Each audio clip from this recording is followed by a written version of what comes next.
আগামী 30 এপ্রিল বুধবার হলো অক্ষয় তৃতীয়া। সমস্ত তিথির মধ্যে এই তিথি হলো সর্বোত্তম। তাহলে আসুন জেনে নেওয়া যাক কেন এই তিথি এত মাহাত্ম্যপূর্ণ। অক্ষয় তৃতীয়ার এই দিন থেকে চন্দন যাত্রা শুরু হয়। অক্ষয় তৃতীয়ার এই দিনে সত্যযুগের সূচনা হয়।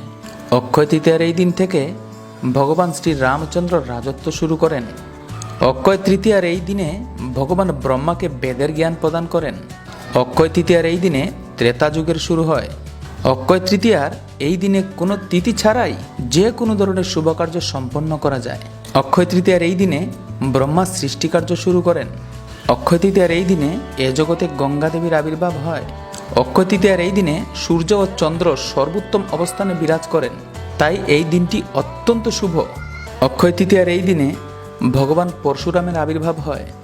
অক্ষয় তৃতীয়ার এই দিনে অন্নপূর্ণা দেবীর আবির্ভাব হয়। অক্ষয় তৃতীয়ার এই দিনে ভগবান ধর্মের প্রবর্তন করেন। অক্ষয় তৃতীয়ার এই দিনে ব্যাসদেব গণেশকে দিয়ে মহাভারতের রচনা কার্য শুরু করেন। অক্ষয় তৃতীয়ার এই দিনে কুবের মাতা লক্ষ্মী দেবীর কৃপাপ্রাপ্ত হন। অক্ষয় তৃতীয়ার এই দিনে ভগবান শ্রীকৃষ্ণ দ্রৌপদীকে বস্ত্রহরণ থেকে রক্ষা করেন। অক্ষয় তৃতীয়ার এই দিনে দ্বারকায় কৃষ্ণ সুদামার সাক্ষাৎ হয়, তার ফলে কৃষ্ণ ভক্তবাৎসল্য খ্যাতি লাভ করেন।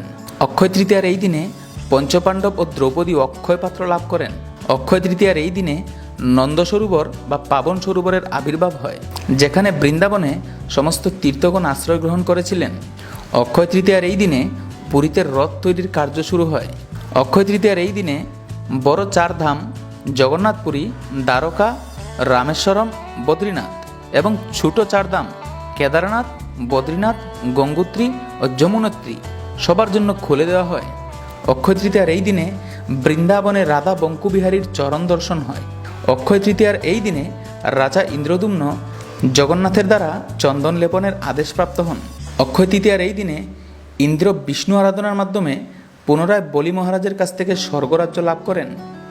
অক্ষয় তৃতীয়ার এই দিনে কুবেরের কোষাধ্যক্ষ পদ লাভ হয়। অক্ষয় তৃতীয়ার এই দিনে 1953 সালে 16 মে ভারতের ঝাঁসিতে Srila Prabhupada League of Devotee নামে একটি সংস্থা প্রতিষ্ঠা করেন। অক্ষয় তৃতীয়ার এই দিনে যে কোনো প্রকার শুভ কার্য, যেমন বৈষ্ণব সেবা বা ভগবানের সেবা সম্পাদন করলে তা অক্ষয় হয়ে থাকে। সকলকে ধন্যবাদ। হরে কৃষ্ণ।